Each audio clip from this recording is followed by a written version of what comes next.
Jimmie Rodgers was born James Charles Rodgers on 8 Thang 9 Nam 1897 in Camas, Washington. He was an American singer-songwriter and musician who rose to popularity in the late 1920s. Widely regarded as the father of country music, he is best known for his distinctive rhythmic yodeling. Unusual for a music star of his era, Rodgers rose to prominence based upon his recordings, among country music's earliest, rather than concert performances, which followed to similar public acclaim. He formed bands and served at one time with the U.S. Air Force. He later was discovered on Arthur Godfrey's talent show and was signed by Roulette Records, an offshoot of RCA. In the late 50s, Jimmie's easy folk, pop style and melodic renderings caught on fast. A wonderful alternative to the rock and roll, he found an overnight hit with the song Honeycomb in 1957 and followed things up with a handful of top 10 singles including Oh Oh, I Am Falling in Love Again, Kisses Sweeter Than Wine, Secretly, Waltzing Matilda and Are You Really Mine? Signed by Roulette Records, he severed ties with the record company in 1960 after a money dispute and signed with Dot Records the following year. Jimmie became a popular commodity during these years, touring with the likes of Buddy Holly, Jerry Lee Lewis, Little Richard, and Frankie Avalon.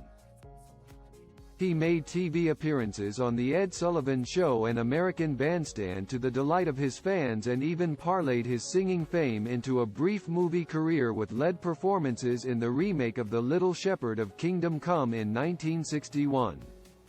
Things looked very promising with a TV summer series The Jimmie Rodgers Show. Not an electric performer by any stretch, the good-looking singer with the trademark cleft chin had a natural and easygoing charm that appealed to the masses.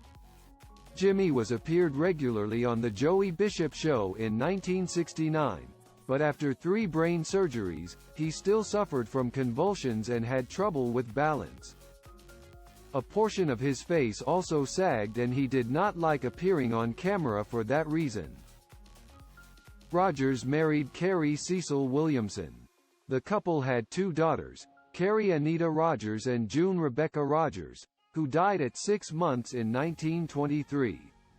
Earnings from his recordings at the peak of his career enabled Rodgers to build his dream house for his family in Kerrville, Texas. A location was chosen partly for health reasons.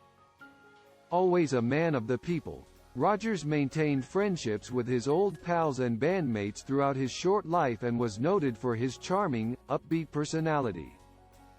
While on tour, Rodgers became legendary for his generosity to strangers, his habit of giving free impromptu performances. He died there on May 26, 1933, from a pulmonary hemorrhage brought on by tuberculosis. He was 35 years old. At that time he accounted for fully 10% of RCA Victor's sales in a drastically depressed record market.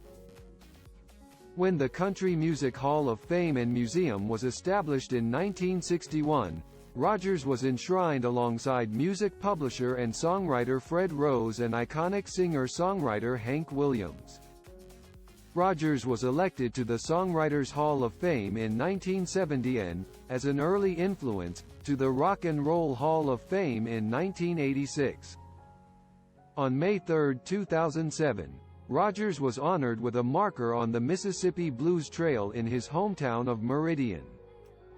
In 2013, Rodgers was posthumously inducted to the Blues Hall of Fame. Goodbye, Jimmie Rodgers.